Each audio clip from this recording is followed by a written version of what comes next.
Hi, I'm Chris from Airwindows, and hey, you can do this.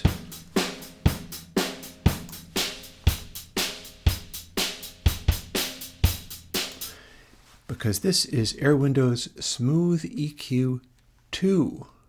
Scooch it over here where you can see it. There you go. So the deal with this plugin is it's building off of some stuff that I've worked on before.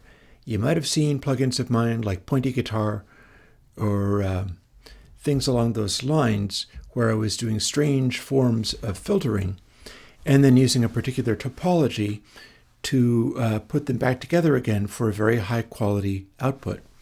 Well, SmoothEQ, as we see here, operates on the basis of a 4-band EQ that's designed to be like what I'd use in Airwindows console. Specifically, this is a replacement for how to use ConsoleX, because my idea with this one is, what if console version, like just for my own personal use, where rather than having a SSL style for peaking or notching equalizers, instead 4 shelves. So what would that sound like? Here is our drum thing going along, and the top 4 bands here are boosts and cuts. So you can boost quite a lot if you crank it up all the way, or have more sensitive adjustments towards the middle, or cut it completely. Similarly with high mids, got it this time. You can boost or cut the high mids, low mids, and lastly, bass.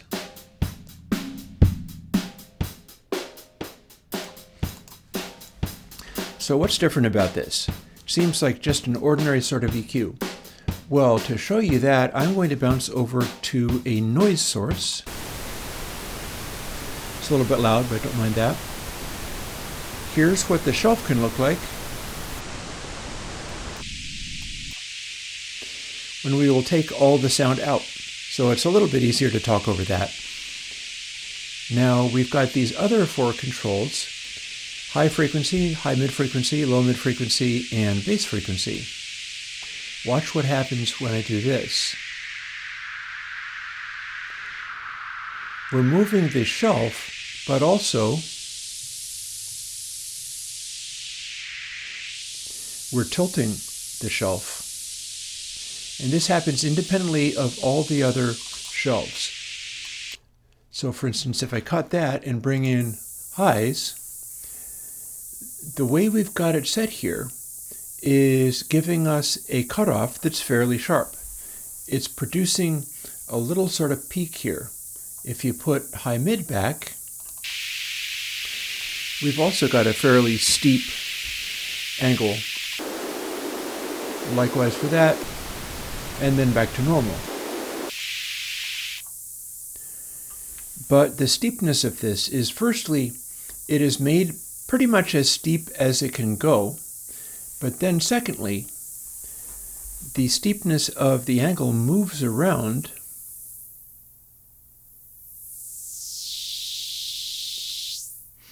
as we change not only this high frequency, which is meant to be the center frequency of this little shelf, but also, watch this.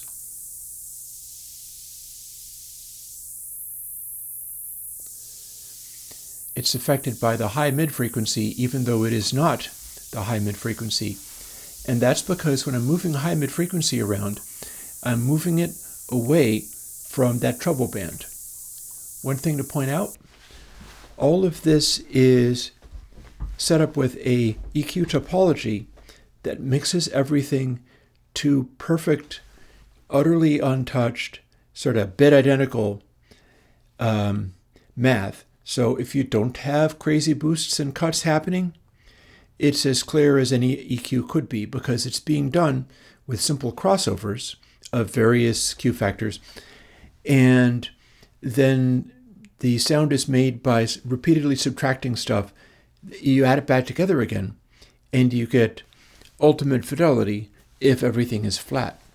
Also, any tonal coloration you get when you're doing stuff like this, or this, or this, or this, any coloration that these EQs deliver is less and less the closer they are to being matched, because it's being done through summing up the shelving bands. This is the same thing that I was doing in stuff like pointy guitar, but this is as for the purposes of a high quality EQ that is extremely flexible for getting different kinds of tone. I can demonstrate, for instance, our low mid acts exactly the same way with regard to sweeping the frequency bands, but this is not a center frequency. This is sweeping two crossover frequencies, and that's why it do the way it do. And again, if we put high mid in there, well, that stays unaffected unless we fool with this in different ways. Make it wider, make it much narrower.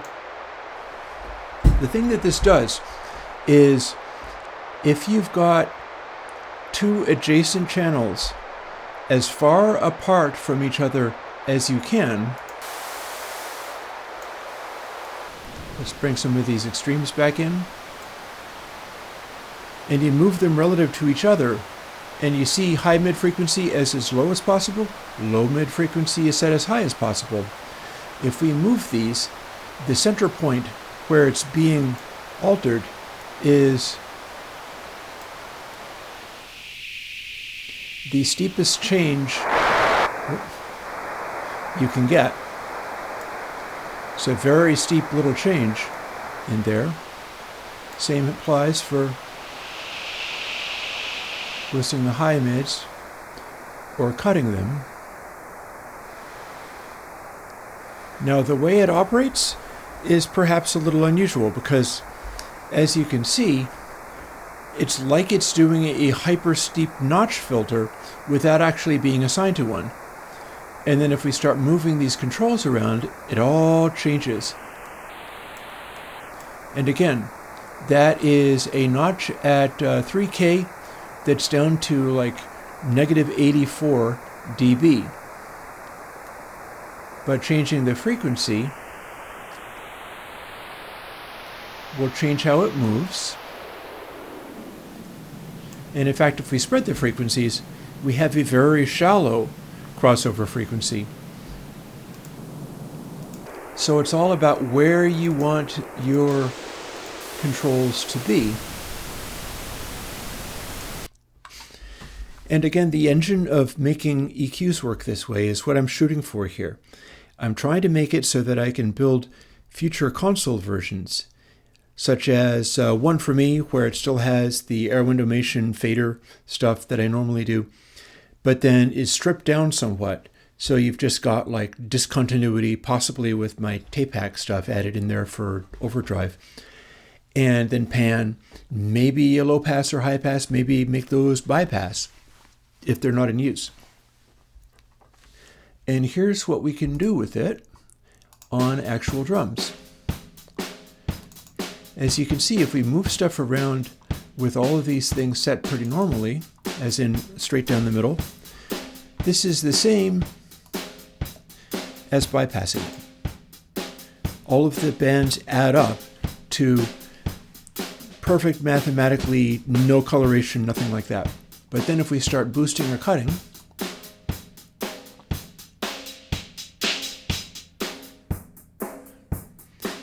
we get to do these sort of funny shaped cuts and things, but they are also governed by the frequency controls in a way that arises not out of modeling something, but out of finding out what the maximum performance is of this particular design for an EQ. So let's say we're ducking the high mids like this. If we wanted to boost the highs, that's the frequency, sorry. if we wanted to boost the highs, it is just possible that fooling with the high frequency, it will do what you think it would do, such as let's sweep those boosted highs down a little bit, and then let's sweep them up to where they're not really doing anything very much. We could put high mids back. Supposing we want to do more with the bass, so let's start that over again. Well, the first thing we can do is boost bass just the way it is. And that's a good strong bass boost. Note that moving low mid frequency is going to adjust how that heads. Like if I have this big heavy boost and I turn low mid frequency up, that means that bass channel, that bass shelf is going to widen.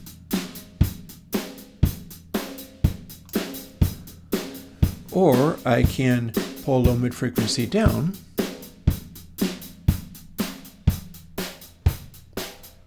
and it moves the edge of the bass boost up and down. But then we can also fool with the bass frequency directly, and this is going to sound very much like sweeping a parametric, but it's kind of not. This is not really a parametric, this is shelving EQs, but the Q factors make it simulate being a parametric. So it sounds like it's sweeping up. And it can go all the way down to where you don't even hardly hear it at all.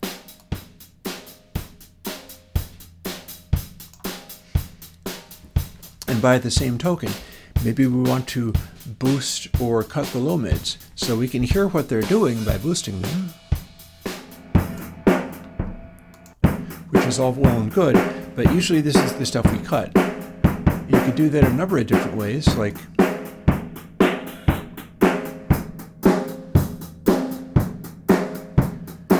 set it around where it has the most boxy kind of feel. And remember, since this is the low mid that I'm boosting, it's also responding to what the high mid frequency is doing, because that's setting the edge of where this band goes.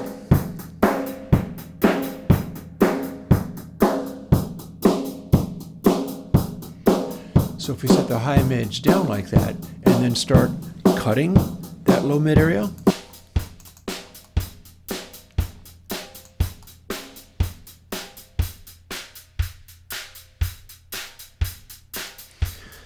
and having done this, let's say that the upper mid-range is not barking as loudly as it should. We maybe want to have it poke out a little bit more. We can simply boost that. That's going to boost it against what the highs are doing. So it will end up sounding like this.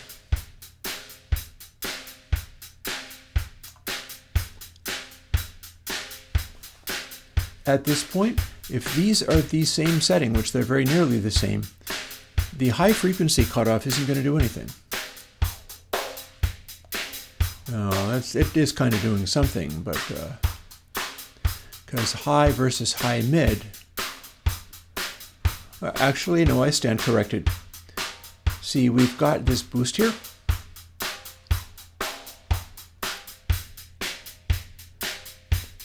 And so this is messing with what the super highs are doing.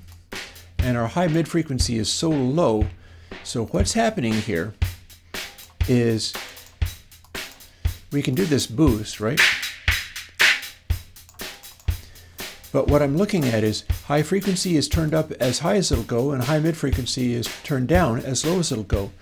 That means the crossover between those two bands is very shallow compared to some of the other stuff that this can do. When the bands end up being very close to each other, it's an extremely steep roll-off, one that can even be kind of resonant. But if it's very split far apart, we get stuff like this, where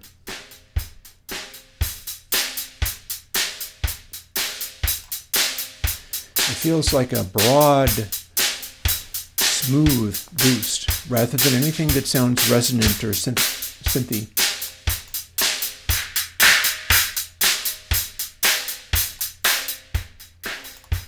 And by the same token, if we wanted to have the high frequencies not as boosted, but boost those upper mids, this is not a bad way of doing it. It will be giving us some highs on those hats and the snare, but it's a very gentle slope. And then if we manipulate a higher frequency, the frequency control, what's going to happen is the cutoff that is being rolled off relative to high mids, that's going to go down lower in frequency. So the bark of the snare there is going to continue, but the loudness of the hats is going to back off quite a bit. And it's like this.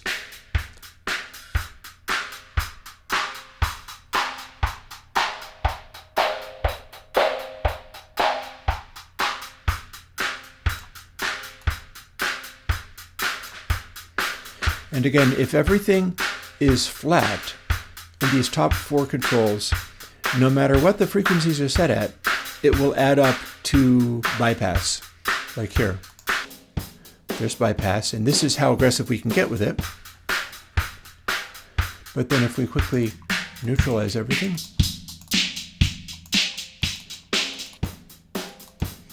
now we're back to bypass. And there you have it.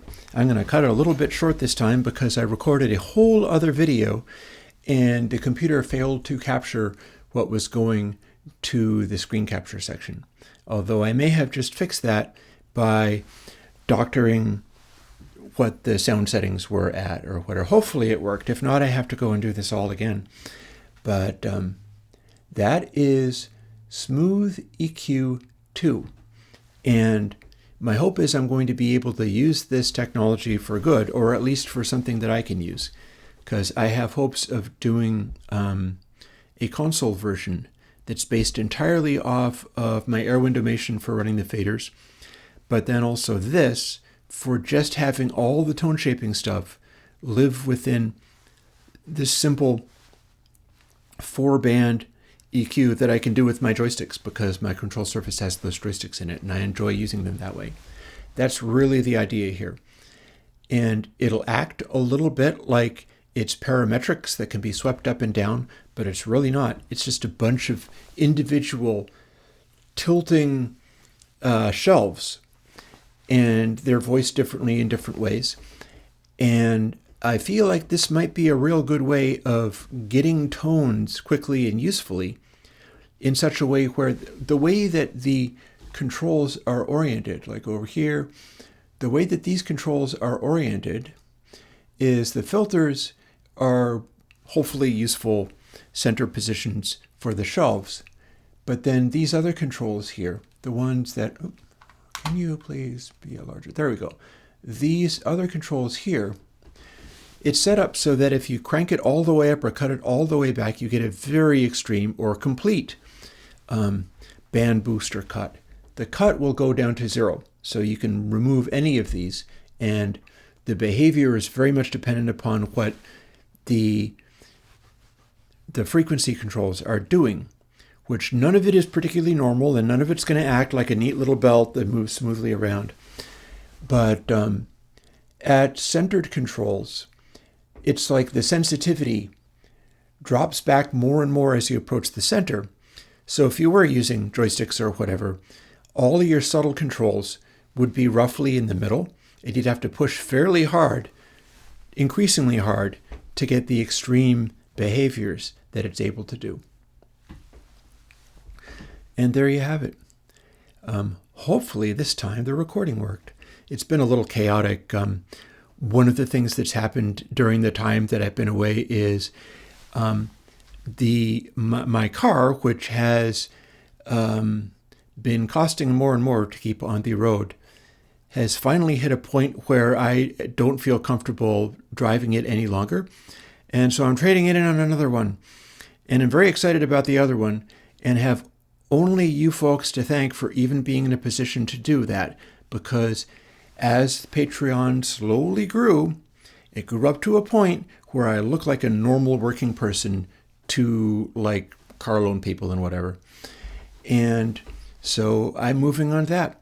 it has the advantages of being like, I could probably survive it just fine, even if nobody pitches in on the Patreon to help me make this be a feasible thing. Probably got it covered. I had to eat up pretty much all my savings to do it, but it's all good. However, if you would like to be inspired by helping me do this without being in too much distress, hopefully it's going to be fine. I would like to be earning about $400, $500 more a month to really be sure that everything's going to be fine over the long term. I'll try to earn it. I will try to live up to it. But the improvements are great, because going from essentially people consider these Econo box white goods cars, but one from 2014 that did not have so much as cruise control. If I've gone for long drives in this, my foot hurts very badly by the time I'm done. And no other electronic stuff whatsoever. It was one of the last years, 2014, that Subarus didn't even have anything going on. They were starting to develop their driver aids even back then. Current one, all the driver aids. It's going to be so much easier and so much safer, because things like adaptive cruise control, emergency braking for if something snuck up on me, keeping an eye on drifting out of the lane, the little lights that blink on. I haven't had the little lights that blink on when somebody's in your blind spot coming out at you really fast.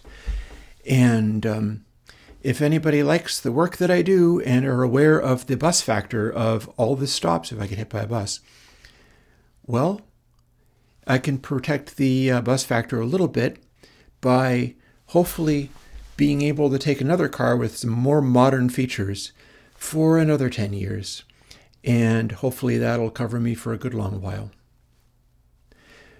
On that note, I would love it if people continue to support my Patreon. I appreciate it greatly.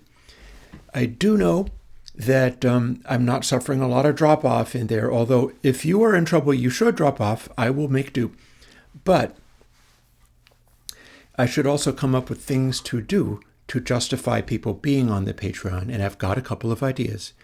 One of them is I'm thinking about selling off some of my synthesizers and things because I really didn't bargain for this car nonsense. But another thing is I intend to start posting videos of records run through Meter so you can see how other people's music works in Airwindows Meter, which I use as a reference for things. But if I post them as private videos and only Patreon gets to see them, I can include all kinds of stuff, I think.